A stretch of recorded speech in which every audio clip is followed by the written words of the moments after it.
E sereis minhas testemunhas. É uma conjunção aditiva. Primeiro preciso receber o poder espiritual, para depois fazer as coisas, planejar, fazer grandes projetos,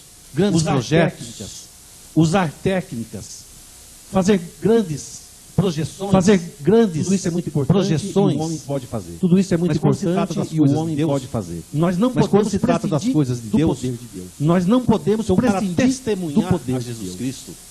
Então, para testemunhar a Jesus Cristo, a razão apenas não basta, onde a sabedoria humana só não é suficiente, nós temos que recorrer ao poder de Deus. Recebereis o poder, porque vocês vão ser batizados no Espírito Santo, e então poderão ser minhas testemunhas, nós poderíamos dizer. De maneira que, para fazer qualquer outra coisa humana, para erigir catedrais, para fazer grandes eventos e organizações, basta o homem. Mas para testemunhar o sentido pleno da vida que está na pessoa de Jesus Cristo, nós precisamos contar com a participação do poder divino que se manifesta hoje no mundo, na história dos homens, pelo operar do Espírito Santo. Foi a promessa de Jesus. E o Concílio Vaticano II, quando escrevia para os leigos, Apostolica Actositatem, no número 3, o concílio dizia: impõe-se a cada cristão o dever luminoso de colaborar para que a mensagem divina da salvação seja conhecida por todos os homens de todos os tempos e lugares. Para realizar esta missão, o Espírito Santo concede aos que creem dons peculiares. Dons peculiares, chamados carismas, e vem toda a fundamentação dos carismas. De maneira que o nosso papel, enquanto renovação carismática, no mundo de hoje, não é outro senão o de ser no mundo um sinal de que a graça de Pentecostes é para hoje, é agora, é atual. Nesse sentido, nós podemos afirmar que renovação carismática não quer significar outra coisa que não uma atualização da graça de Pentecostes nos nossos dias. E nós podemos nos perguntar, enfim, de onde a gente aufere a fundamentação básica, de onde a gente tira a pretensão de querermos ser pessoas conduzidas pelo Espírito, de onde a gente tira a pretensão de querermos ser usados e de dizer que aquilo que a gente realiza nos nossos atos, no exercício dos carismas, vem do Espírito Santo. Onde é que se fundamenta isso? Por que que Deus realiza isso hoje? Por que que, nesse século passado, Deus resolveu iniciar uma grande corrente de graça, uma grande espiritualidade, um grande movimento chamado de renovação? Em alguns lugares, espiritual, em outros, no espírito, em outros, como no Brasil, carismática. De onde vem isso? Por que que agora Deus resolveu fazer isso? Isso foi só agora que Deus fez? No que se fundamenta isso? Vejam que o nome renovação carismática é significativo, diz respeito a uma experiência central dessa grande graça, que é o exercício dos carismas, que é um dos sinais do operar do Espírito no mundo, mas que ele, se tomado na sua totalidade, é um conceito muito reducionista, porque diz respeito a apenas um dos aspectos daquilo que é o operar do Espírito. Quer dizer que o nosso nome, adotado no Brasil, em outros lugares não é esse o nome. A princípio se começou a usar renovação pentecostal, depois pentecostalismo católico, e isso tudo pelo nosso histórico aqui no Brasil com as religiões as denominações pentecostais clássicas, principalmente, não pegou. E aí optou-se por renovação carismática. Aqui nos Estados Unidos, na Itália já é diferente, na Europa e em muitos países, outros países da Europa também é outro nome. Porque o operar do Espírito não é apenas o exercício de carismas. E também porque, ainda que, como renovação carismática, queiramos significar que estamos querendo renovar as coisas da igreja no poder dos carismas, mas também querendo renovar o exercício de alguns carismas que sempre existiram, mas que estavam um pouco esquecidos na sua praxis, e católica, porque ela existe em outras igrejas não católicas, e existe antes da nossa, nesses últimos tempos, embora a graça inicial seja genuinamente nossa. Apesar disso tudo, é bom não perdermos de vista que a grande graça de Pentecostes, que Deus está querendo atualizar nos dias de hoje, não se prende apenas ao exercício dos carismas. Eles são um aspecto importantíssimo da nossa vida, da nossa espiritualidade, do nosso jeito de ser igreja, mas não são a totalidade da graça. E também é preciso, eu falo isso porque esse encontro com certeza será marcado por esse exercício. Porque é típico, é característico desse pregador trabalhar, e especialmente o carisma da cura. O que será que poderia nos definir enquanto renovação carismática? O que é que nós poderíamos dizer a alguém que nos perguntasse o que negócio é esse de renovação carismática? O que você quer dizer quando você diz que é da renovação carismática católica, não é? Então, eu queria fazer algumas considerações, antes de entrarmos em alguns detalhes, e depois até, se possível, tivermos tempo, abrimos um pequeno plenário. Acima de tudo, é preciso que nós entendamos Pentecostes como uma graça constitutiva do grande mistério pascal. Ao nos dedicarmos a essa dimensão da ação de Deus no mundo, através do seu Espírito Santo, nós não estamos relegando a segundo plano a figura de Jesus Cristo, que é o centro da nossa fé, que é o centro da nossa história. Mas exatamente porque Pentecostes é uma graça constitutiva do grande mistério daquilo que Jesus Cristo fez, é que Deus, frequentemente na história, reaviva essa chama de Pentecostes na igreja. A graça da salvação não chegaria até nós se não fosse o operar do Espírito, prometido por Jesus Cristo naquele dia, antes da sua ascensão definitiva aos céus, quando prometeu que receberíamos poder, porque ele ia cumprir a promessa do Pai, e que ouvimos da boca dele mesmo, de derramar o seu Espírito. E receberíamos esse poder para poder testemunhar. Para poder testemunhar. Então, Pentecostes é essa graça que garante a continuidade da graça salvífica realizada por Jesus. No final do outro século, do século XIX, Leão XIII escreveu uma encíclica, Divinum Illudimunus, a respeito do Espírito Santo. Escreveu em função da pressão que fez sobre ele, podemos assim dizer, uma religiosa superiora de uma congregação chamada do Espírito Santo, Helena Guerra, que escreveu para Leão XIII 12 cartas, cobrando dele, como chefe da Igreja Universal, um trabalho de resgate para dar ao Espírito Santo o papel que ele merecia na história da igreja, que era dele e que, no entanto, não estava sendo percebido na vida da igreja. O Espírito, pouco se falava dele, havia pouca devoção para com o Espírito Santo, haviam poucas obras de cunho popular que falassem do Espírito Santo. Há grandes tratados desde o começo da história da igreja, claro, mas para o povo, muito pouco. Cânticos, raríssimos cânticos do Espírito Santo. Se você olhar 40 anos atrás, são poucos. Há grandes cânticos também, desde o século IX, Veni Creator, né? E outros tantos que nós conhecemos. Mas, em relação ao que nós temos hoje, não eram nada. E Helena Guerra escreve isso, ela foi beatificada por João 23 depois, aqui no final do nosso século, né? E Leão XIII escreve essa encíclica, então, onde ele convoca os exegetas, os teólogos, a se debruçarem sobre a doutrina do Espírito e suscitar no povo de Deus uma nova devoção, um novo conhecimento a respeito do Espírito Santo. E quando ele começa a sua encíclica, logo no comecinho, ele explica esse papel do Espírito em relação a Jesus Cristo, que o próprio Jesus já tinha escrito também, falado. Leão XIII diz, Jesus Cristo fez tudo o que precisava fazer para nos garantir a salvação. Tudo. Tudo que competia a ele, ele realizou em plenitude. Porém,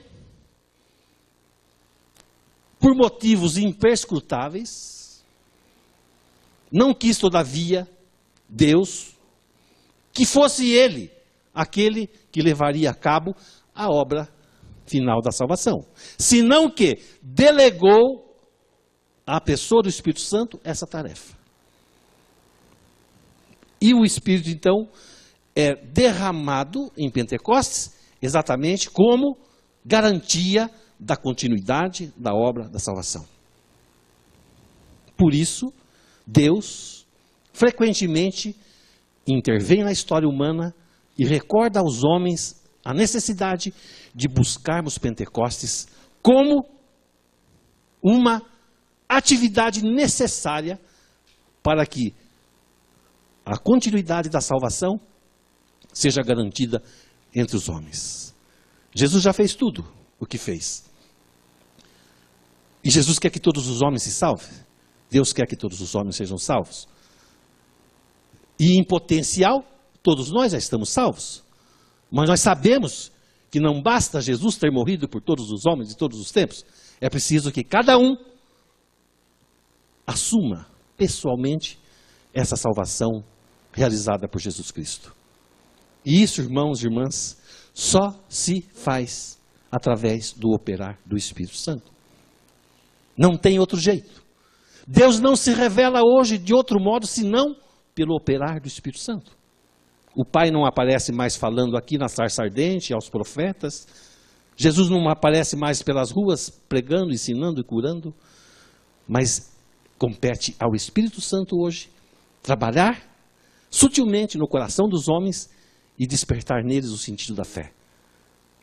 Para que, abrindo-se à graça de Deus, aceite, compreendam aquilo que a inteligência humana sozinha não poderia jamais assambarcar se não contasse com a ajuda do Espírito Santo.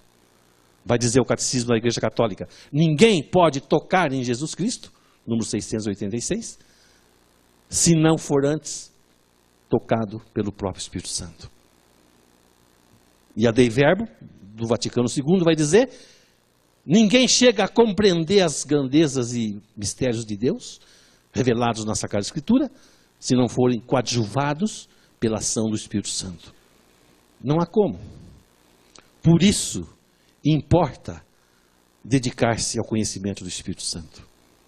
Por isso Deus intervém na história. E desde os primórdios da igreja, frequentemente nós vamos ter movimentos carismáticos. Vamos ter movimentos de renovação da espiritualidade pneumatológica. Frequentemente vamos ter na história grupos, ou pessoas, ou congregações que vão se abrir mais a essa ação do Divino Espírito Santo e com elas provocar um amadurecimento, provocar um novo despertar, uma nova sede pela verdade que está em Jesus Cristo. Assim tivemos os montanistas no século II, os priscilianistas, os donatistas, Joaquim de Fiore, Francisco de Assis, Inácio de Loyola, Olga e Vladimir na Rússia no ano 1000, e assim por diante podemos dizer João Paulo II nos nossos tempos, João 23 nos nossos tempos, Leão XIII nos nossos tempos, Concílio Vaticano II nos nossos tempos. Podemos dizer, Deus vai intervindo. E nesses tempos, Deus quis fazer esse tipo de renovação. Esse tipo de renovação que nós podemos que está ligado, claro, ao evento Pentecostes, mas que nos nossos tempos, podíamos dizer que teve assim esse impulso, esse sopro, com Helena Guerra, que despertou em Leão XIII esse desejo de tornar conhecida a pessoa do Espírito Santo, que adentrou o século XX, provocando algumas reformas na igreja, litúrgicas, fundação de Instituto Bíblico em Jerusalém, também em Roma, e algumas reformas na própria vida sacerdotal. E assim, fomos caminhando até que João 23, através de uma encíclica, Humani Salutis, convoca o Concílio Vaticano II, onde ele pede: Senhor, renova nos nossos dias os vossos dons, como outrora manifestastes na sua igreja. Renova nos nossos dias o seu Pentecostes. Oração semelhante tinha feito Leão XIII na passagem do século XIX para o século XX, quando entoando o Veni Creator, ele consagrou o século XX ao Espírito Santo e instava os teólogos a se debruçar sobre a doutrina do Espírito Santo. Agora um outro Papa clama por um novo Pentecostes. E o Concílio Vaticano II vem nos dar a fundamentação magisterial, teológica, para aquilo que Deus ia fazer através desse movimento.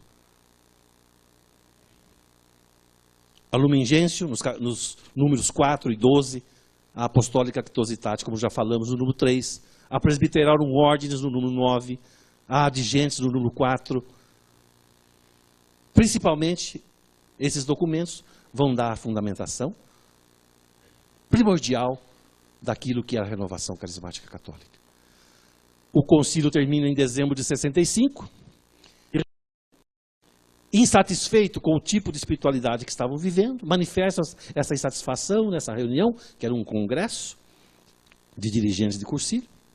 Uma pessoa fala: eu li um livro que fala muito do poder de Deus nos nossos dias, e fala lá e apresenta o livro A Cruz e o Punhal, que não é o que nos fundamentou, mas que ajudou e motivou, né, que não tem nada a ver no sentido de um outro sacramento, claro que não, mas pela palavra, né, de mergulho, de lavagem. Esses quatro buscam, e em janeiro de 67, são contemplados com essa experiência profunda de Deus, chamada batismo no Espírito, em igrejas protestantes. 4 de janeiro de 67. Isso numa universidade, eles eram professores universitários, um professor de matemática, outro de teologia moral, outro de história, e assim por diante. A universidade se interessa por isso e muitos alunos marcam um encontro para fevereiro de 67. E nos dias 16, 17, 18 de fevereiro de 67, essas pessoas participam de um retiro da Universidade de Duquesne, universidade também chamada do Espírito Santo. E nesse retiro de final de semana, onde para fazê-lo as pessoas tinham se confessado, lido os primeiros capítulos dos Atos dos Apóstolos e lido o livro A Cruz do Punhal, buscam por essa experiência. E nele, algumas pessoas já experimentam essa graça de uma forma visível, emocionalmente perceptível, e isso se alastra por uma outra universidade de Notre Dame, não de Paris, mas do próprio Estados Unidos, em South Bend, na Indiana, na costa leste dos Estados Unidos, e também, concomitantemente, aqui com a Colômbia, na América Latina.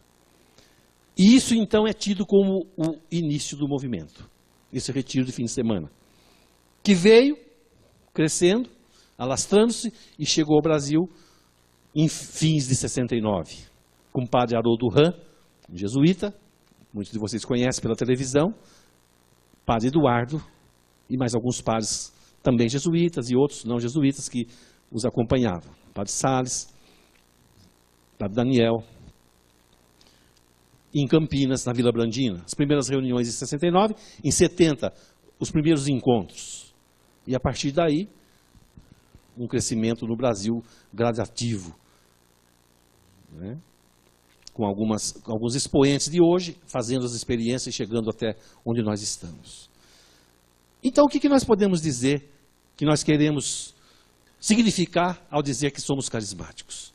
Significa que nós temos consciência de que, para levar adiante o projeto de Deus para os nossos tempos, a gente não pode prescindir da ação do Espírito Santo na nossa vida. Que nós podemos fazer muita coisa humanamente, mas se não colocarmos aí as melhores técnicas, Paulo VI vai dizer no Evangelho Nunciandi, as melhores técnicas de evangelização são nada, se não contarmos com a ação do Espírito Santo. Evangelho Nunciandi 75. São nada. Nós cremos nisso. E de onde a gente ofere o nosso comportamento, chamado de carismático? Dessa experiência de Pentecostes.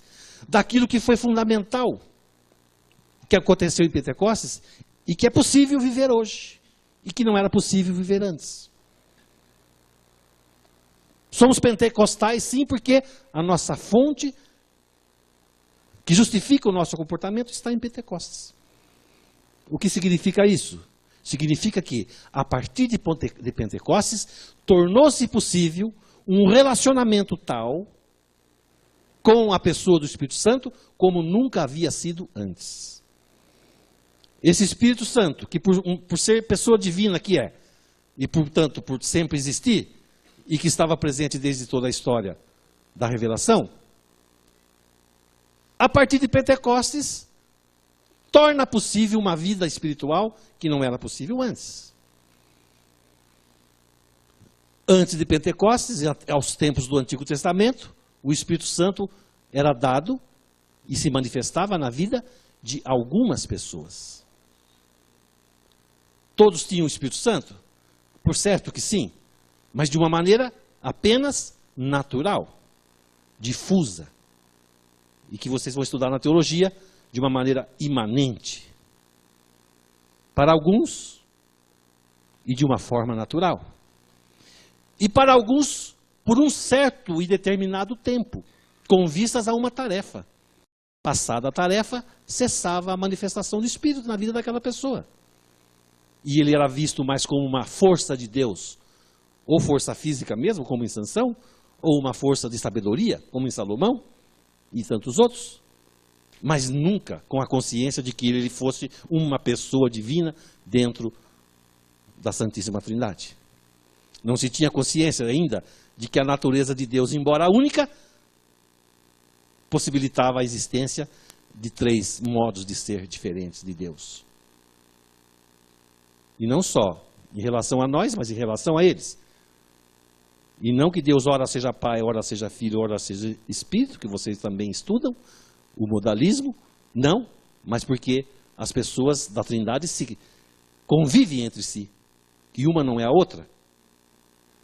Uma única natureza, uma única santidade, uma única essência, compartilhada por três pessoas distintas. Três pessoas absolutamente iguais, mas distintas. Isso é o grande mistério. Se você entendeu, já pode se considerar a quarta pessoa da Santíssima Trindade. Né? Essa pessoa que, esse modo de Deus ser que o Pai contém em si as outras duas pessoas. O Pai contém em si o Filho e o Espírito. E por sua vez o Pai está contido no Espírito e no Filho. O Filho contém o Pai e o Espírito, e por sua vez está contido no Pai e no Espírito, e o Espírito contém o Pai e o Filho, e por sua vez estão contidos no Espírito. E os três são um só, embora distintos. Só abrindo-se ao mistério. Não dá para entender? Não dá para entender. Mas para nós fica claro na revelação que Deus se revelou primeiramente como Pai. Por um longo período de tempo, Deus inculcou no coração do povo de Israel: escuta, Israel, o Senhor é teu Deus, o Senhor é um só. Né? Êxodo 3, Deuteronômio, o teu Deus é um só. Depois Deus começa a falar de uma segunda pessoa que haveria de vir, um Salvador, Filho de Deus, tem que ser Deus. E também Deus dá sinais de uma outra pessoa divina que se derramaria na plenitude dos tempos.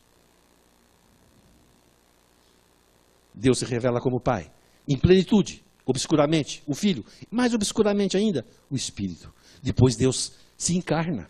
O Filho, que sempre existiu, assume a nossa natureza no seio de uma virgem e se manifesta. Um período pequeno de tempo, 30 e poucos anos. É a segunda manifestação da revelação. E esse Filho retoma a linguagem a respeito da terceira pessoa e nos dá, então, as características do modo como nós vamos viver a nossa vida em relação a essa terceira pessoa que vinha na sequência dele. E nos capítulos 14, 15 e 16 de São João, Jesus faz uma catequese especial sobre o Espírito Santo, como nós nunca poderíamos descobrir pelo nosso raciocínio, pelo nosso pensar. Primeiro, em João 7, de 37 a 39, Jesus vai sinalizar a respeito desse marco divisor, que era o jeito do Espírito Santo estar no Antigo Testamento, sendo manifestado na vida só de alguns reis, profetas, juízes e sacerdotes, por um período de tempo determinado,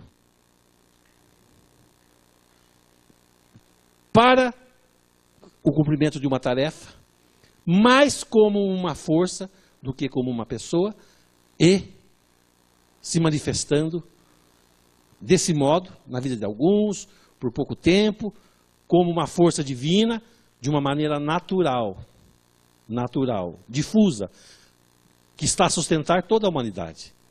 Toda a humanidade. Hoje, os não batizados, a gente recebe o Espírito pelo batismo. Os não batizados também têm, só que não na forma como nós temos.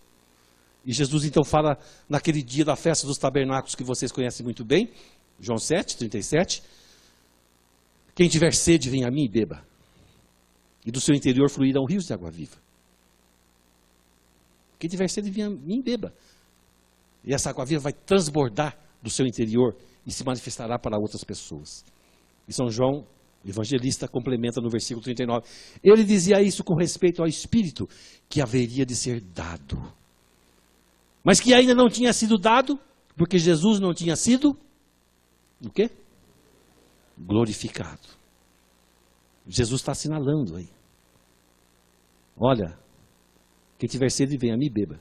E João anotou, não na hora que Jesus falou, mas uns 40 anos depois, ele foi entender. Aquilo que o mestre dizia aquele dia era com respeito ao Espírito Santo, que ia ser dado, mas que não tinha sido dado porque Jesus não tinha sido glorificado. No capítulos 14, 15 e 16, Jesus faz a sua catequese sobre esse Espírito Santo. E começa de um modo estranho, dizendo, gente, convém que eu vá.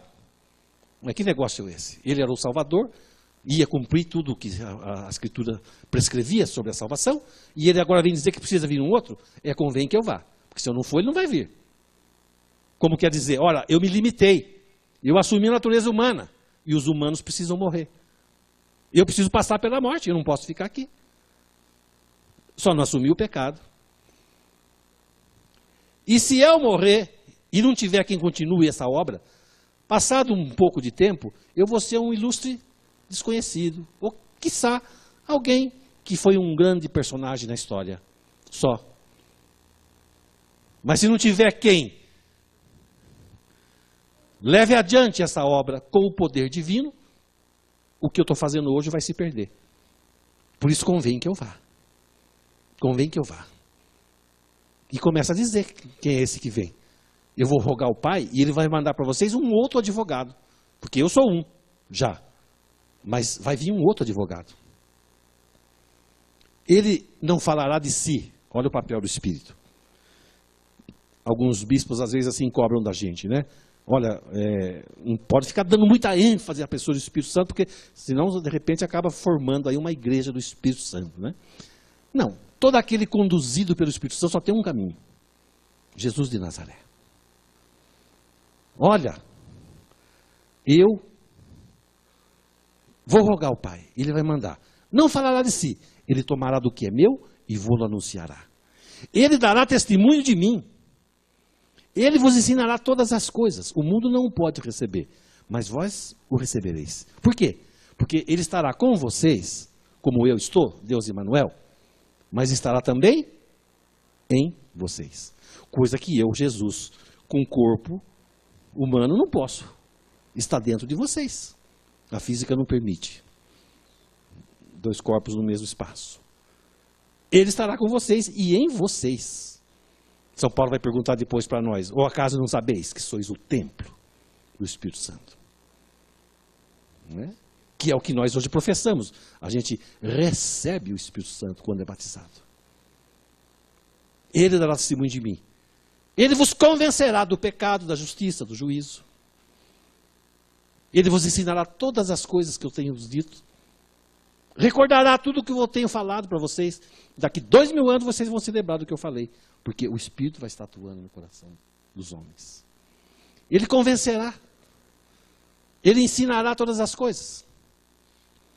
Como que eu posso convencer alguém que aquela porção de vinho, aquele pedaço de pão colocados no altar, vão, após as palavras do sacerdote, se transformar no corpo e no sangue de Jesus Cristo? Como é que eu convenço alguém de que aquilo é corpo e sangue de Jesus? Se não for pelo operar do Espírito. Por isso convém que eu vá. Se as pessoas só lerem, daqui 2000 anos, não vão se convencer. Quantos hoje, que não se abrem à ação do Espírito, leem toda a doutrina e não aceitam a doutrina? Quantos foram chamados para dizer sim ao trabalho do Senhor? Quantos começaram com vocês e não perceberam a pérola que está escondida nesse terreno da fé, que é a vocação sacerdotal? Quantos, por não se abrir à graça, não compreenderam a magnitude do trabalho que está reservado a vocês, de serem os artífices da construção de um mundo de paz e de justiça baseadas na doutrina da Boa Nova de Jesus Cristo? Quantos? E vão tentar outros caminhos? E vão trabalhar pela justiça em outros cantos? E isso é muito bom. Só que o homem novo só pode ser gerado a partir de Jesus Cristo. E a libertação do pecado não tem outro caminho senão o sangue de Jesus Cristo, que vocês estão sendo convidados a ministrar. Jesus dá todas essas dicas. E passada a catequese, cujas promessas começam a contrastar com aquilo que era, o derramamento do Espírito era dado por um certo tempo. Agora Jesus disse: Ele estará com vocês por todo sempre. Era para alguns e agora Ele vai dizer que é para todo mundo. Era apenas de modo natural, exterior. Agora Ele diz que vai estar em vocês. E Ele começa a usar aí, a partir de João 14, 26, um pronome pessoal do caso reto. Ele, ekeivos no grego. Ele. Agora não está falando de pneuma, não está falando de ruá, de vento, de água viva, de sombra, de pomba. Ele, alguém, ele vos convencerá, ele vos ensinará, ele vos recordará, ele será o defensor, ele estará com vocês, ele vai orar em vocês. Atributos de uma pessoa, não mais de uma força divina apenas. Chegando pertinho de Pentecostes, passa esse ensino, no capítulo 17 de São João ele vai dizer: Pai, é chegada a hora. Faz o quê? Faz o quê? O que ele diz, que João tinha anotado que era um empecilho para que o Espírito fosse dado? O Espírito não tinha sido dado porque Jesus não tinha sido. Agora, Pai, já dei a minha catequese. Glorifica o teu Filho. E nós sabemos que a glorificação de Jesus foi a morte e a ressurreição. Os capítulos seguintes. E tanto é que, acabada essa paixão, a sua glorificação, como fechamento de toda essa catequese, Jesus aparece naquele Pentecostes apostólico e glorificado, porque atravessa a parede, e isso é coisa de corpo glorioso, a primeira coisa que faz é receba o Espírito. Agora pode. Pode receber o Espírito agora. Mas tem o Pentecostes para o povo, para os apóstolos, onde as pessoas se maravilham. E alguns começam a se perguntar, e agora o que nós fazemos? E Pedro vai dizer, arrependei-vos e cada um de vós seja batizado. Não mais algum, um rei, um profeta, um juiz, um sacerdote, cada um de vós. Tudo maravilhado. Ah, é? E pode assim agora cada um de vocês pode ser batizado. Porque a promessa é para vocês, para os seus filhos e todos, não mais para alguns. E dizia ele antes, ele vai estar com vocês até o fim dos tempos. Não é mais por um pouquinho de tempo, não. É para sempre.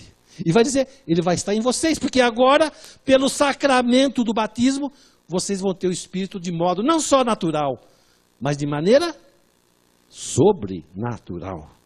Pela graça do sacramento. Não é coisa natural uma pessoa divina habitar o meu interior. Não é. Isso se faz pela graça sobrenatural do sacramento. Mudou. Hoje eu posso, pessoalmente, querer ter o Espírito a me conduzir. Porque uma coisa é ter o Espírito, outra coisa é ele me conduzir. Uma coisa é ter o Espírito a habitar, outra coisa é ter o Espírito a presidir a minha vida. Uma coisa é eu ter o Espírito, outra coisa é parecer que eu tenho. Parecer que eu tenho. Preciso manifestar que eu tenho. E Jesus está dando essa possibilidade agora. E ele vai ficar para sempre, e ele vai conferir poder, e vai estar pela graça. Nada mais pode tirar. Se você pecar, você perde a graça, que é recuperável pelo sacramento da reconciliação. Ou seja, ser carismático poderia significar querer, aspirar, ter aquela sede de que falava Jesus. Querer ter para com a pessoa do Espírito Santo um relacionamento tal como tornou-se possível a partir de Pentecostes. Aquele modo de estar presente natural do Espírito Santo do Antigo Testamento agora assumiu graus e graus diferentes. Pode assumir graus de intensidade inimagináveis se você quiser. Por isso Paulo vai dizer, encham-se do Espírito Santo. Efésios 5,18. Enchei-vos, é uma ordem, não é um pedido. Enchei-vos do Espírito Santo. Agora é possível. Depende do espaço que você quer dar para o Espírito Santo. Do espaço de santidade que você quer dar para o Espírito Santo. Você pode ter mais e mais e mais. Não é que o Espírito vem aos pedacinhos e a gente pede para vir, não é porque ele foi. É para dizer que eu vou. É isso que nós queremos dizer. A igreja ensina a rezar. Vinde Espírito Santo. Ele que já está. Porque com isso eu quero dizer, eu me entrego, eu me abro, eu permito, eu dou licença. É o que cada um de nós pode fazer. Veja, irmãos e irmãs também, que tem algumas ali. Hoje abriu-se para nós, depois de Pentecostes, e Deus reanima isso na história frequentemente, abriu-se para nós uma possibilidade ímpar de ter para com o Espírito Santo esse novo relacionamento. Viver hoje, sem buscar ter para com o Espírito Santo esse novo relacionamento, é desprezar o dom que Deus fez de si mesmo para nós na pessoa do Espírito Santo. Ele que não havia sido dado, agora o foi. Recebam o Espírito Santo, vai dizer Pedro. E cada um de vós receba o Espírito Santo. Porque agora é possível. E é possível ter esse tipo de relacionamento com o Espírito Santo. O Espírito Santo não está esperando nós termos consciência disso tudo para agir na nossa vida. Ninguém precisa ser doutor em pneumatologia para receber a graça do Espírito Santo. E o povo de Deus por aí experimenta isso sem saber o menor dos conceitos teológicos. Os apóstolos não tinham uma teologia do Espírito Santo. Primeiro tiveram uma experiência do Espírito Santo. Depois foram construir um corpo teológico. Mas é possível viver a vida cristã em diferentes níveis. E vocês sabem disso. Como é que é a nossa igreja católica? Como é que as pessoas participam da igreja? de quantas e quantas maneiras as pessoas participam, né? Que nós conhecemos. Dos que se dizem católicos, há um leque enorme de maneiras de participar.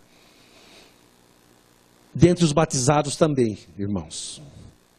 É possível estar na igreja, caminhar na igreja, mas às vezes carregar a igreja nas costas como um peso e não experimentar o poder de Deus que está na tomada de consciência do seu batismo, nessa experiência da efusão do Espírito, que Deus oferece hoje.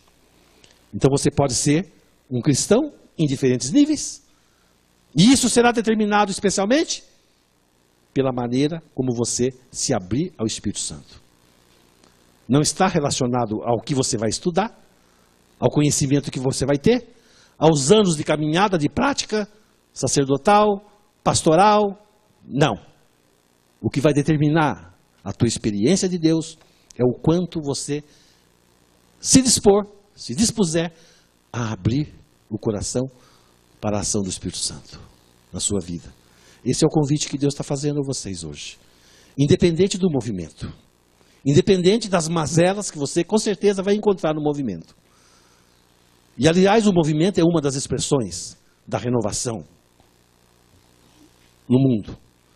Nós temos associações, fundações, institutos, canais de televisão, projetos de padres particulares. Isso tudo é do movimento da renovação? Não. Mas estão ligados a essa espiritualidade? Sim. É possível caminhar em colaboração, em comunhão com essas coisas todas? Sim. É um movimento de leigos, aberto a todas as vocações da igreja, por isso é eclesial, por isso é possível, e é preciso, e ela precisa dos padres, dos seminaristas, das freiras, dos bispos, de todas as vocações da igreja, dos casados, dos solteiros, dos jovens, dos viúvos, das crianças. Mas é importante buscar. Quem tiver sede, venha a mim e beba. Se você quer experimentar o poder de Deus. E se você não quer ser um funcionário eclesiástico a mais, na grande messe do Senhor, busque, porque Deus quer dar cada vez mais para você essa bênção de Pentecostes na sua vida.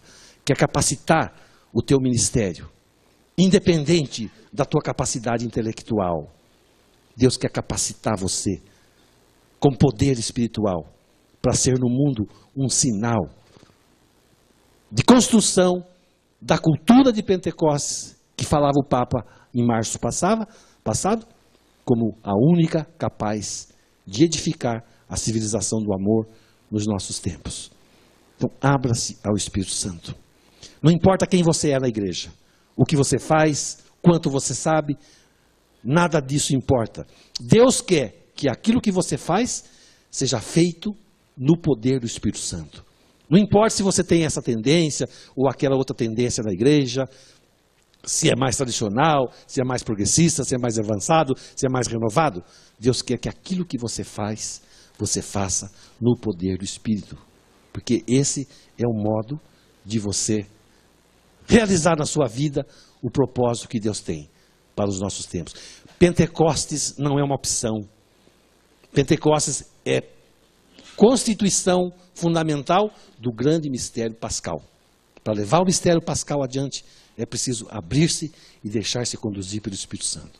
Eu estou me lembrando aqui do padre Emiliano Tardif, que ele, quando vivo, nas suas pregações, nos contava de duas senhoras que o procuraram um padre, um pároco, o pároco delas, um dia, e as duas, naquele fervor, naquele entusiasmo de recém-descobrir a renovação carismática, propôs para o pároco: pároco, nós viemos aqui, queria saber se o senhor não quer que a gente reze para que o senhor seja batizado no Espírito Santo, né? Aí o padre, claro, foi explicar tudo, né? Olha, minhas senhoras, né, eu agradeço a atenção, mas olha, eu sou batizado, né? Eu já sou batizado no sacramento. Além disso, eu fui crismado, e mais que isso, eu recebi o sacramento da ordem, né? Então, eu já tenho o Espírito Santo. Aí uma dessas falou: então o senhor não quer que a gente reze para que isso apareça para nós? Né? Não basta ter. não basta ter. Que ninguém se acomode em dizer, eu já tenho o Espírito Santo. A cada dia é dia de uma nova efusão. Para cada momento da vida, você precisa da graça atual de Pentecostes. Para cada ato seu, você precisa da graça atual. Para cada sermão que você for fazer. Para cada pessoa que você for atender. Você precisa da graça atual. Não despreze o dom que Deus faz de si mesmo na pessoa do Espírito. Pai e Filho se doam a você na pessoa do Espírito Santo. Abra-se. Não deixe que o Espírito Santo seja para você um conceito teológico apenas. Mera doutrina. Busque a experiência do Espírito Santo. Ele quer usar você. Só depende de você. Que Deus os abençoe.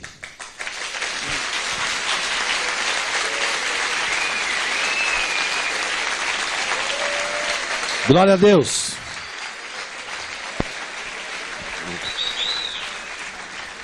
Dá para aguentar mais um pouquinho sem cantar ainda? Para aproveitar o nosso tempo.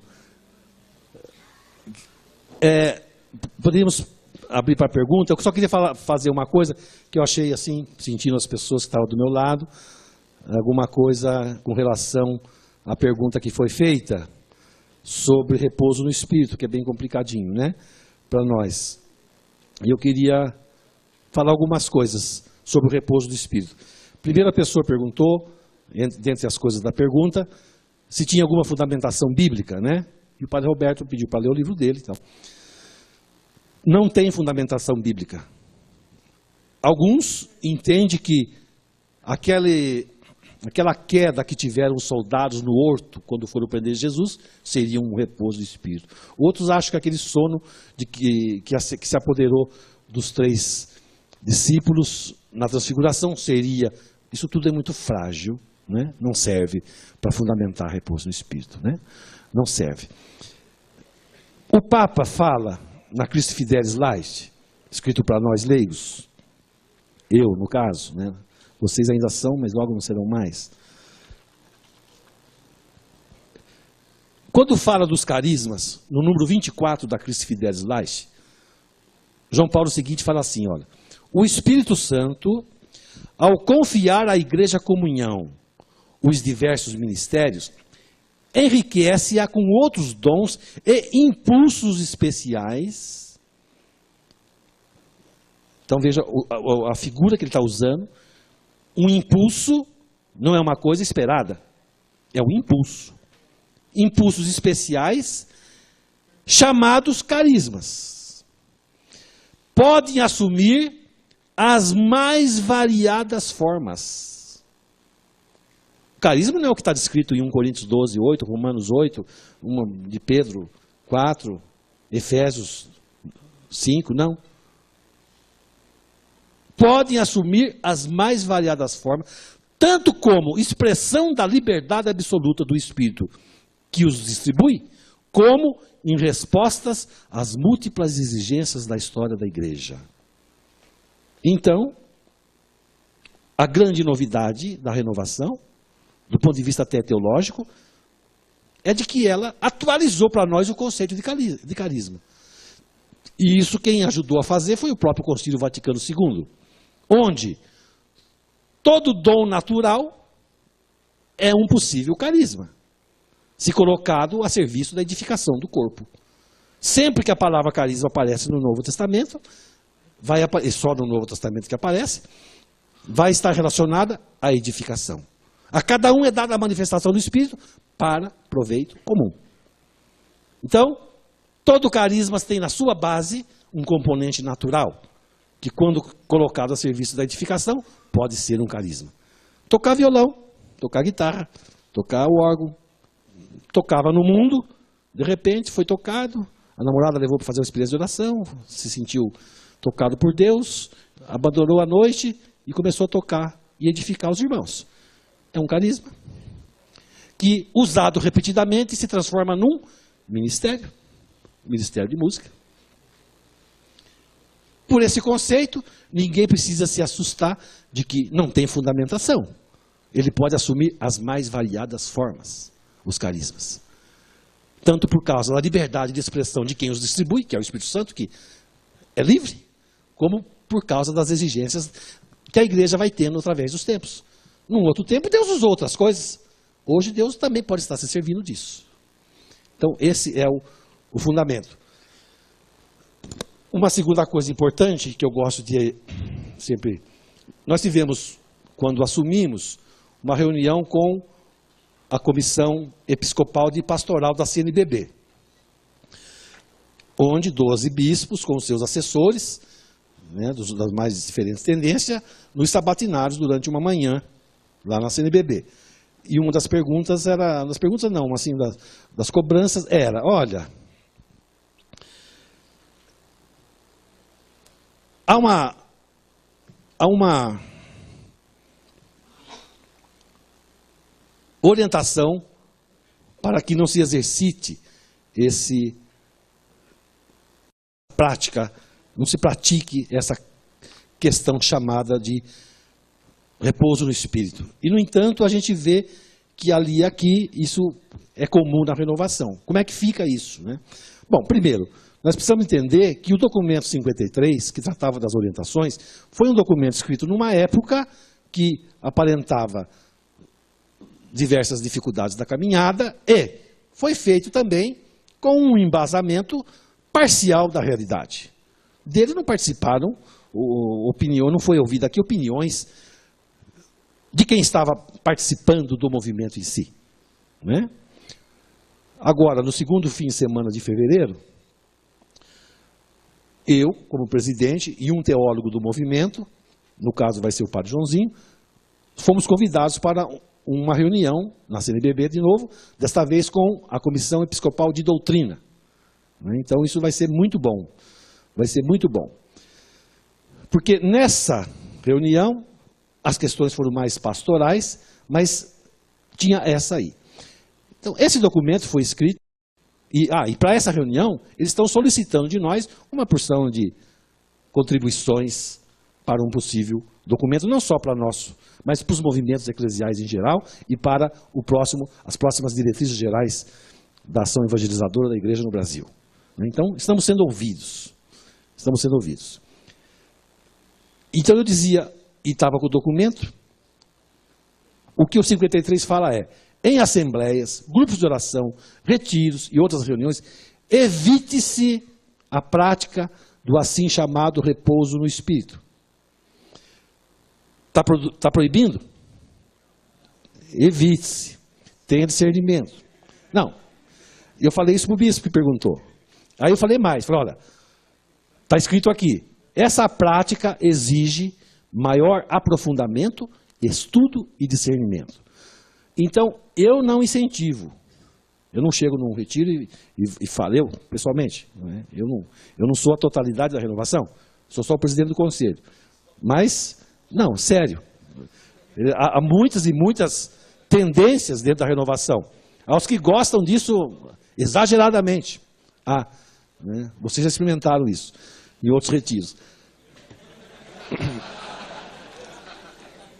Eu não estimulo, porém, como essa prática exige maior aprofundamento, estudo e discernimento, eu aproveito para, quando acontece, olhar e aprofundar, estudar e discernir. Irmão, foi bom para você? Você tem algum histórico com o espiritismo? Você tem algum distúrbio, alguma deficiência de cunho psicológico? O que aconteceu nesse repouso? Não, eu me senti bem, me deu uma paz profunda, experimentei o amor de Deus, repousei, estava com uma dor de cabeça, passou e tal. Isso é ótimo. Isso é muito bom. Perdeu a fé por causa disso? Não, eu aumentei a fé. Fiquei, né, mais ainda, gostei, quero mais e tal. Então, a gente tem que...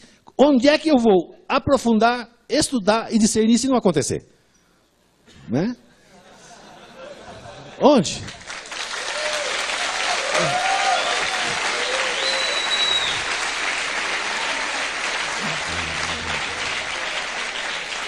Então, aquilo que o padre falava. É claro que precisa ter discernimento, precisa ter bom senso. Isso não faz mal para ninguém. E ninguém vai querer, só porque... não adianta chegar com o documento, olha, está aqui no documento, né? Não adianta. Então, bom senso e vamos caminhando. A renovação é isso, é um desafio teológico e pastoral. né? Não sabe onde encaixar a gente pastoralmente ainda. E teologicamente nós temos que ser um desafio. Estamos no meio fio. Nós não vamos deixar de ser igreja, embora muitos pensassem isso, né? Não vamos deixar de ser igreja, mas também não queremos deixar a nossa identidade do chamado da vocação profética que Deus nos faz de sermos carismáticos. Então, é preciso obedecer e também avançar. É preciso ter humildade, né? Saber quando recuar, mas também precisa ousar, precisa dar cara para bater de vez em quando e precisa caminhar. Esse é o preço da renovação. Mas você fica sossegado que Deus vai estar com você, Deus vai falar por você, Deus vai capacitar você, Deus vai dar força para você. Então, a experiência de Pentecostes é nossa originariamente. E a nossa fundamentação é magisterial, bíblica, tradicional.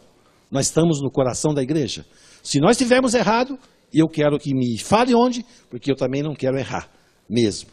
Mas porque eu não gosto, porque ideologicamente isso não me atrai, não serve para dizer, parem. Não, vamos respeitar. Outros têm outro modo de ser na igreja. Outros têm outra maneira de expressar a sua fé. Não é só a renovação. Mas, independente do movimento, cada um na igreja, onde estiver, precisa, se quiser fazer a obra de Deus, abrir-se à ação do Espírito Santo. Pertencendo à renovação ou não. E se se abrir, o Espírito vai usar com sinais, prodígios, porque é a palavra de Deus que não mente. Não mente. Amém.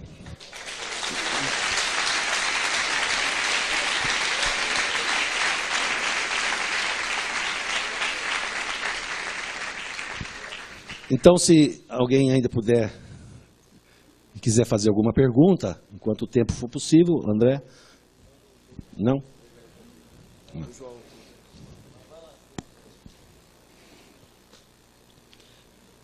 Está escrito aqui, o livro do padre é uma das formas de estudo e aprofundamento do repouso.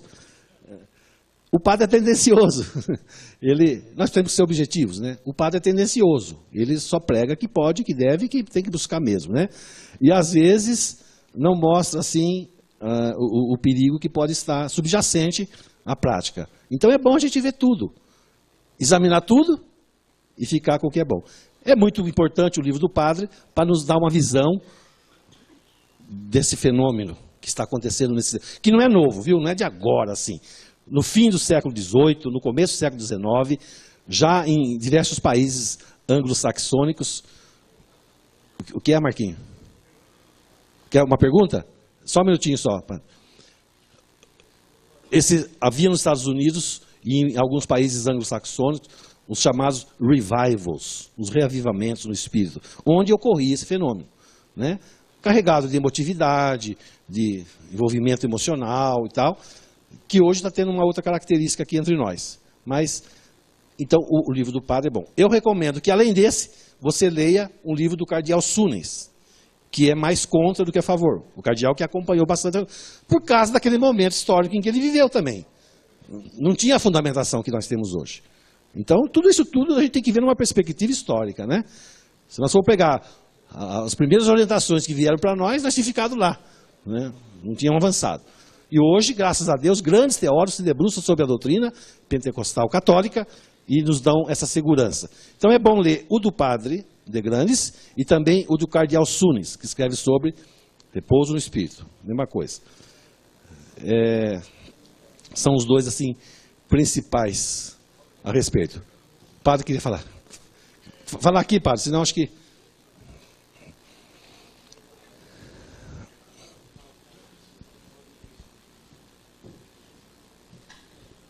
É só um pedido de explanação.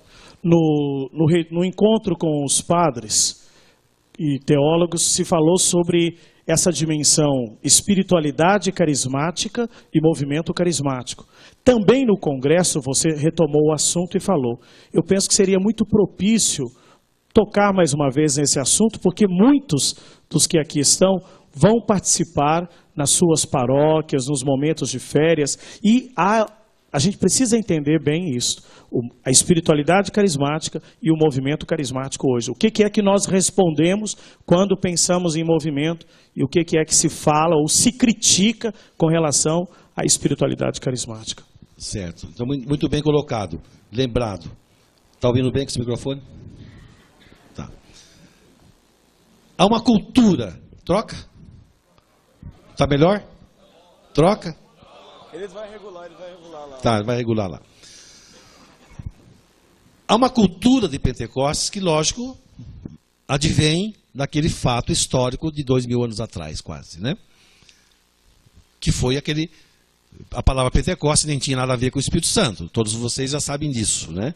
Era uma festa pagã da terra dos cananeus, quando os judeus, os hebreus, né, ainda invadiram a terra dos cananeus, incorporaram no seu calendário aquela festa, que era uma festa só da colheita. Os hebreus deram a ela um sentido religioso, como ação de graças pela abundância da colheita. Então incorporou-se ao calendário hebraico de celebrações. Depois foi colocado também na mesma data da recepção das tábuas da lei por Moisés. E isso foi feito colocando-se 50 dias após a Páscoa judaica. Por isso até hoje Pentecostes é 50 dias. O nome quer dizer exatamente isso. 50 dias depois da Páscoa, né? 50 dias após. E Jesus, que não era bobo, aproveitou esse dia de festa, a princípio pagã, depois do Antigo Testamento hebraica, aproveitou esse dia de multidão reunida em Jerusalém, e nesse dia pediu ao Pai, e o Pai deu a Jesus, que derramou sobre todos o seu Espírito Santo. A partir de então, para nós, Pentecostes é uma data relacionada ao dom do Espírito. Ao dom, não é a fundação da igreja, não é a vinda do Espírito. O Espírito já estava presente, é pessoa divina, mas aí foi dado. Não tinha sido dado, porque Jesus tinha sido glorificado. Agora prometeu. Pedro vai dizer, esse Jesus que vocês mataram, Deus o exaltou, o glorificou, e tendo elevado à direita do Pai, derramou o Espírito, como vós vedes e ouvis. Né? Então, por isso que Pentecostes é isso. Decorrente dessa festa e desse evento ocorrido há 2000 anos atrás, foi se criando no mundo uma cultura de Pentecostes. Uma cultura que tem a ver com o quê? Com o operar do Espírito, que teve diversas matizes durante toda a nossa história. E que nesses tempos está se manifestando com esse vigor, essa vibração do ano de 67 para cá. Já havia em outras igrejas, porque as outras igrejas não tinham o temor que a nossa igreja sempre teve em relação ao pentecostalismo, desde o século II. Quando surgia manifestações carismáticas, as pessoas que recebiam, que experimentavam isso, logo queriam se independer da hierarquia da igreja. Logo, não, o Espírito fala comigo direto, eu não preciso obedecer a ninguém, não. Não quer que eu faça repouso, eu vou fazer por minha conta e acabou. E assim, cada qual em cada tempo tinha essa tentação de ir contra o magistério, a instituição. Por isso a igreja sempre... Aí vem os protestantes, que se separaram da igreja, para começar. Quando essa manifestação ocorre entre eles, foi uma disseminação, porque em cada igreja que acontecia, tinha que se separar. Aquela igreja também não aceitava, a princípio, o pentecostalismo clássico, né? Depois o neopentecostalismo mudou. Separavam, e para eles continuava tudo a mesma coisa. Os pastores continuavam amigos, fundavam novas igrejas e tal. Mas conosco havia esse temor. Então, quando vem na nossa igreja, o nosso currículo não era muito bom. Né? Onde começou esse negócio? Entre uns universitários, uns jovens universitários aí, né? Meio tudo universitário, né? Jovem ainda. Aí, quem que é o fundador? Não tem. Como não tem? Não tem. Mas todo movimento, toda congregação tem um fundador, uma freira, um padre, um bispo. Não tem. Quer dizer, nós dizemos que é o Espírito Santo, né? Mas não tem um fundador. Quem que acompanha vocês, então? Uns pastores protestantes e tal. Né? Essa turma vai fundar uma igreja já, né? Pentecostal. Então, tem toda essa resistência. Apesar disso, quando Deus quer, Ele faz. E resolveu, nesse tempo, derramar o Espírito na Igreja Católica dessa maneira. E esse derramamento do Espírito, desde logo, foi se abrindo num leque fenomenal de experiências carismáticas. Um leque muito grande. Lógico que, logo no princípio, até ocorreu um fenômeno que exatamente sempre foi o temor da igreja. A renovação se mostrou aberta à orientação papal, à colaboração com os bispos, ao trabalho com os seus párocos. A igreja logo abraçou a totalidade da fé católica. Logo se manifestou num amor filial profundo a Maria. A Eucaristia, profundo, a leitura da palavra. E não tanto por iniciativa da própria renovação, não tanto por méritos do movimento, mas porque o cardeal Súnens tomou essa iniciativa de proteger aquela criança que nascia e de buscar o apoio do Papa Paulo VI na ocasião e não deixar que o movimento tomasse os rumos que em outras igrejas tomaram. Com isso, constituiu-se um núcleo.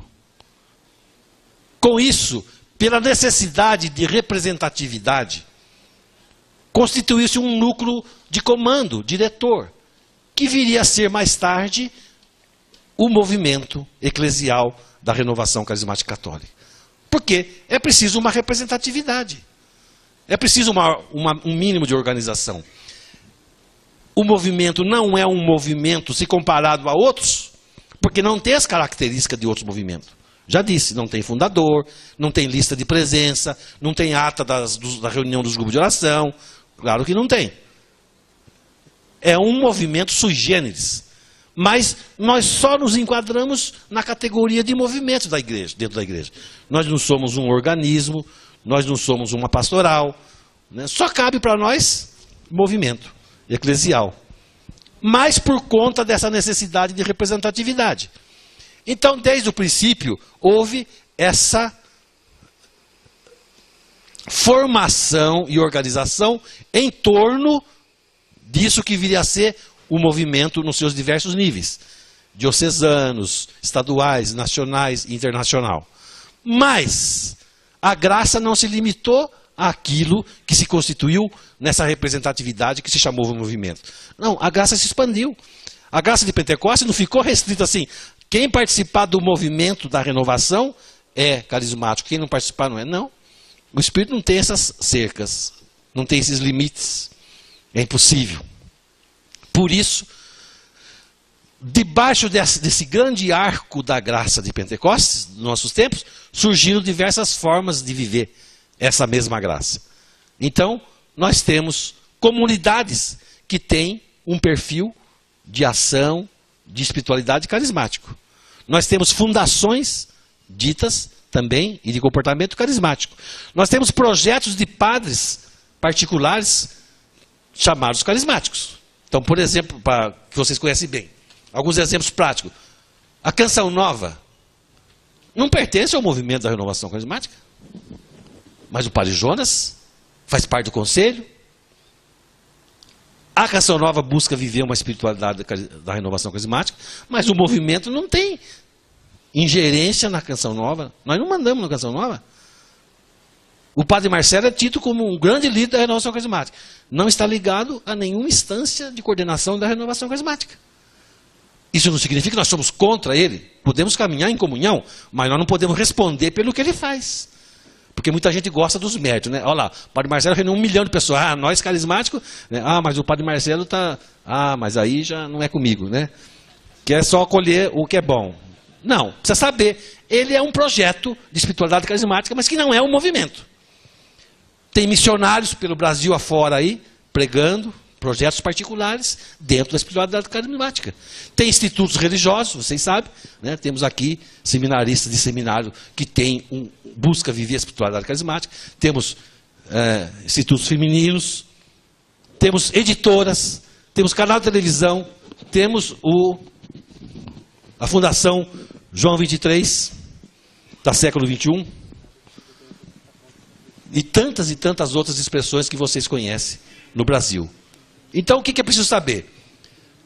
O Papa outorgou a nós, movimento, a responsabilidade de promover a comunhão entre as diversas expressões da renovação. Por quê? Nós somos a primeira organização. Quando a CNBB quer falar e tratar de doutrina, ou de pastoral, ou do que quer que seja, sabe o nosso endereço. Não vai chamar o padre Marcelo, não vai chamar o padre Jona, nunca. Quem vai lá somos nós. É o nosso endereço, o nosso CNPJ, é o nosso conselho que vai lá, são nossas secretarias. Por quê?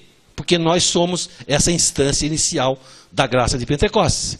E o Papa disse expressamente num dos encontros mundiais: a vocês cabe a responsabilidade de promover a articulação e o crescimento das diversas expressões carismáticas espalhadas pelo mundo. Então nós buscamos essa comunhão. Mas é preciso saber que uma coisa é cada uma dessas coisas, e outra coisa é o movimento eclesial da renovação carismática católica. Dá para perceber isso? Estamos em comunhão com eles, mas eles não são necessariamente. Nós defendemos o que eles fazem, enquanto consonante com a nossa espiritualidade e aquilo que a gente busca. Mas não podemos nos responsabilizar pelo que cada uma dessas expressões faz. Não podemos. Nós somos um movimento, com endereço, com conselho, com representatividade. Cada grupo de oração elege o seu coordenador diocesano, que elege o estadual, que elege o nacional. E é um colégio representativo. Então, nós não mandamos em nada. Se tem alguma autoridade, é uma autoridade moral, de promover a articulação, de fornecer formação adequada, de pesquisar, de buscar, fomentar, colaborar, cooperar, viver em comunhão. E promover a graça de Pentecostes. Com todas essas expressões. Mas cada uma é uma. E o movimento é o movimento. Então, o que o padre dizia, às vezes jogam sobre o movimento a responsabilidade por coisas que, na verdade, não depende. Nós não vamos sair falando, né, contra fulano, contra ciclano, contra beltrano. Não, nós queremos buscar comunhão. E quando um desses irmãos não estão pautando por aquilo que é essencial para nós, nós reclamamos para eles. Na última reunião do conselho, está aqui o André, está aqui a Kátia, está aqui o João Mabitum, está por aí, que é o coordenador do Estado de São Paulo. Na última reunião nós chamamos o padre Jonas e com ele conversamos. Porque algumas coisas que ele não tem culpa, mas que se fala às vezes na televisão tal, e que compromete um pouco as coisas.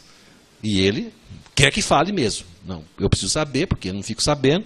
Estou dando um exemplo, né? Outras vezes já precisei chamar, conversar com o padre Marcelo sobre certos problemas lá, com outros padres, etc. E assim por diante. E a gente quer caminhar nessa comunhão. Mas o movimento é uma das expressões do grande arco da graça de Pentecostes. Buscamos comunhão, mas um não é o outro. Embora possamos caminhar juntos. Ficou claro, padre? Mais perguntas. Tem uma pergunta? Reinaldo, pediram para falar o nome do livro do Cardeal Suínes, sobre o repouso. Para falar? É o repouso no Espírito. O repouso no Espírito. Era da editora Paulinas, antiga, né? Agora não sei quem está editando. Era Paulinas antes de se separar com Paulos. Mas é fácil de achar. Tem um outro livro do... Chama o francês, teve aí, não no seminário, outro, o ano passado? Não, no seminário, o ano passado. Felipe Madre. Felipe Madre é um doutor em psicologia, portanto uma grande autoridade no assunto, e ele escreveu um livro. Só que está em francês o livro, e nós estamos traduzindo agora, e logo vamos ter. Do Felipe Madre, que é uma grande autoridade, tá? É uma grande autoridade. Aqui a pergunta é a seguinte, olha. A tradição dá o título de Pai dos pobres ao Espírito Santo. É um dos títulos. Qual a relação da RCC com a dimensão social da pessoa humana e a opção pelos pobres? A renovação não nasceu com um perfil sócio-transformador. Ela nasceu como uma espiritualidade. Então a história dela mostra isso. Ela não nasceu com esse empenho sócio-transformador. Mas é claro que, à medida que ela vai se inserindo num contexto de igreja, como é a Igreja do Brasil, que se dedica primordialmente à questão do social, a renovação também foi entendendo a sua parcela de responsabilidade nesse trabalho. Então, centenas de obras da renovação no Brasil atestam essa possibilidade de se dedicar à ação social dentro da própria espiritualidade da renovação. E a cada dia, nós temos 2 secretarias específicas que trabalham a dimensão sociopolítica transformadora. A Secretaria Matias, Fé e Política, e a Secretaria Marta, de Promoção Humana. E claro que nós não podemos relegar apenas a essas 2 secretarias o trabalho de fazer ação social. É preciso que também toda a renovação tenha consciência da importância do papel sócio-transformador que deve assumir cada um dos elementos da igreja. Agora, sem hipocrisia, algum movimento tem, na totalidade dos seus membros, esse empenho sócio-transformador? Me cita um movimento que faz esse trabalho sócio-transformador em sua totalidade. Não, só cobra a renovação, porque a renovação aparece. Essa pergunta é própria para a renovação. Né? É própria para a renovação. Que para os vicentinos é aceito como ação social. Mas aquilo que a renovação faz na linha dos vicentinos é chamado para eles como assistencialismo. Se é outro que faz, tá bom. Todos os jovens têm, estendendo um pouco a pergunta, volto nela. Todos os movimentos têm a sua juventude. Né? Tem TLC, tem a juventude vicentina, né? Das conferências de Osanã, tem os focolares, têm a sua juventude, os encontros de casais com Cristo têm a juventude, os cursilhos têm a sua juventude, e assim vocês conhecem tantas. O trabalho que a renovação faz com a juventude é, para muitos, um trabalho paralelo, porque já tem uma pastoral que cuida da juventude. Todos os outros movimentos podem ter. Agora nós é paralelo. O documento 54 fala: os movimentos cuidem da formação dos seus membros. Então a renovação foi cuidar da formação dos seus membros. Tem uma escola, Paulo Apóstolo, que busca dar formação para os seus membros. Trata também da doutrina social da igreja, trata do estudo da Sagrada Escritura, trata da espiritualidade da igreja através dos tempos, da santidade, da fé e política, e trata do que é característico e próprio dela, que são os carismas. A escola da renovação é paralela. O documento mandou cuidar, mas é paralelo. Outros, todos têm também. Os vicentinos têm a sua escola de Osanã, os focolares têm a sua formação, todos têm. Né? Então, uma cobrança, claro, a renovação chama atenção porque movimenta uma grande massa de pessoas. E o que as pessoas geralmente estão interessadas ao cobrar a ação social é essa manipulação de massa. Gostariam que a renovação colocasse todo o seu contingente de pessoas para engrossar aquelas atividades que vocês bem conhecem e que outras tendências na igreja faz durante o ano. É a mão de obra da renovação que interessa, mais do que o empenho pessoal, a consciência. Porque uma pessoa convertida pelo Espírito Santo, uma pessoa transformada pelo Espírito Santo, não há como não ser justa. Não ser justa. Paulo VI dizia no Evangelho Nunciante: a igreja reconhece, mas não identifica a promoção social com a salvação. É importante que haja e precisa ter, e claro, esse é o empenho profundo da igreja. Mas uma coisa e há uma ordem de categorias, de importância. Não há promoção humana que por si possa gerar o homem novo. A libertação do pecado vem antes. Não deixa de ser uma obra social o anúncio querigmático que a Renovação faz em milhares de grupos de oração no país durante todo o ano. Vidas e vidas são transformadas. O Papa vai dizer isso. Como não dar graças a Deus pelo que vocês estão fazendo? Quantas pessoas tiveram as suas vidas transformadas? Não tem ação social mais eficiente do que uma vida transformada, voltada para Deus, radicada.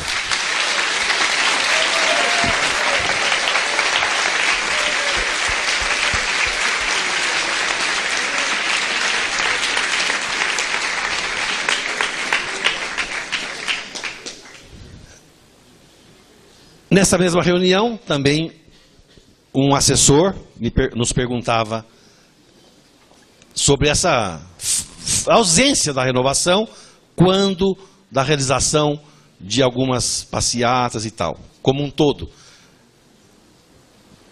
E eu dizia que nós, na renovação, temos a opção, e as pessoas que nela estão podem optar. Uns gostam mais de trabalhar com política, nós temos a Secretaria de Fé e Política. Gosta de ação, promoção humana, nós temos Secretaria de Promoção Humana. Gosta de trabalhar com casais, nós temos Secretaria de Casais. Gosta de trabalhar com universitário, nós temos a Secretaria para Universitário. E assim são 14 secretarias. Agora eu perguntei a ele, se para ser igreja precisar fazer isso que você está falando, eu quero que o senhor me diga o que é que eu faço com milhares de pessoas de idade que nós temos na Renovação Carismática e que são membros da Secretaria Moisés e que sustentam o movimento na vida de oração. Pessoas de 60, 70, 80 anos que nunca vão entrar numa passeata. O que eu faço com elas? Descarto?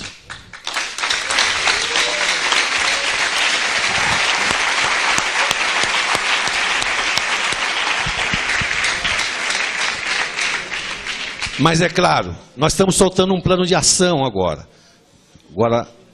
No segundo fim de semana de fevereiro começa o encontro do Conselho e, na sequência, o Encontro Nacional das Secretarias.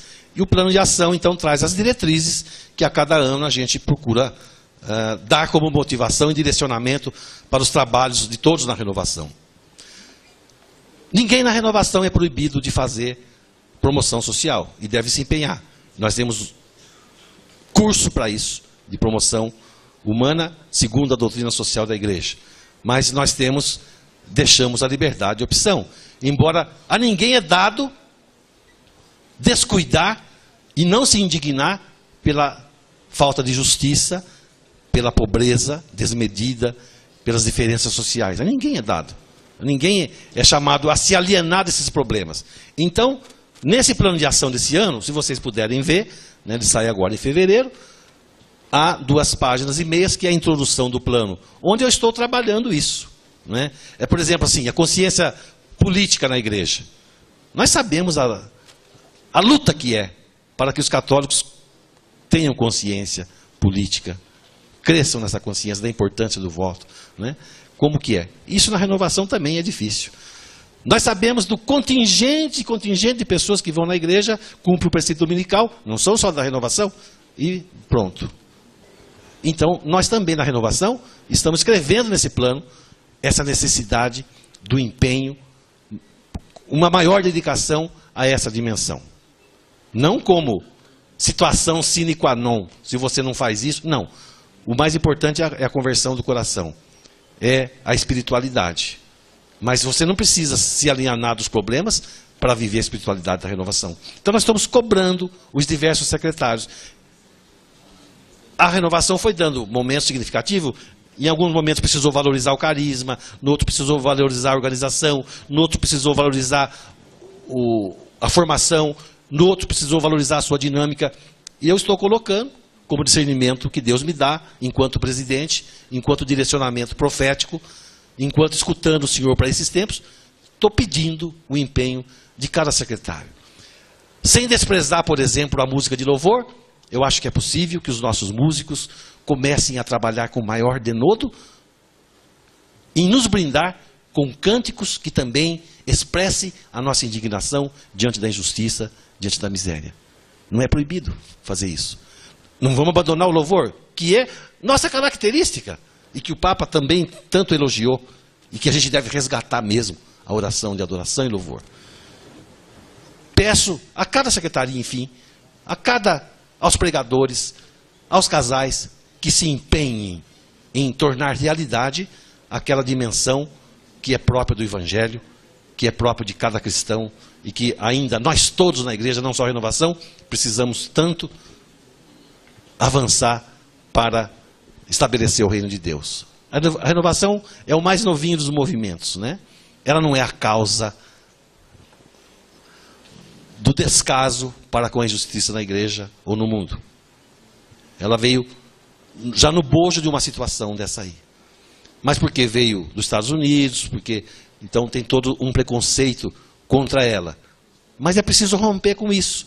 Nós podemos sim também sermos agentes de transformação e atuar na sociedade sem ódio, sem rancor, sem luta de classe, com o Evangelho, com a Boa Nova, com o poder do Espírito Santo e transformar toda a nossa realidade, impregnar do Evangelho todas as estruturas sociais. Eu peço isso, eu peço que haja esse empenho. Embora já centenas de obras, com drogados, com prostitutas, com meninas de rua, com meninos de rua, toda espécie. Padre Joãozinho, vocês conhecem, tem um livro onde ele escreve a respeito da renovação carismática católica à luz da teologia da libertação de Gustavo Gutierrez, onde ele lista as obras de ação social da igreja, da renovação carismática. Então está lá. Isso de uns 4, 5 anos atrás. E isso vem crescendo. Cada diocese, cada comunidade procura ter a sua obra, procura fazer o seu trabalho. Mas é preciso que todos nós tenhamos essa consciência de lutar contra a injustiça, embora no poder do Espírito, sem abandonar aquilo que é próprio nosso. Se Deus quisesse um movimento igual a todos os que estão aí, Deus não suscitava a renovação carismática católica. Nós viemos para ser sinal de Pentecostes. Por isso, esse nosso modo de ser. E vamos amadurecer, se Deus quiser. Amém. Amém.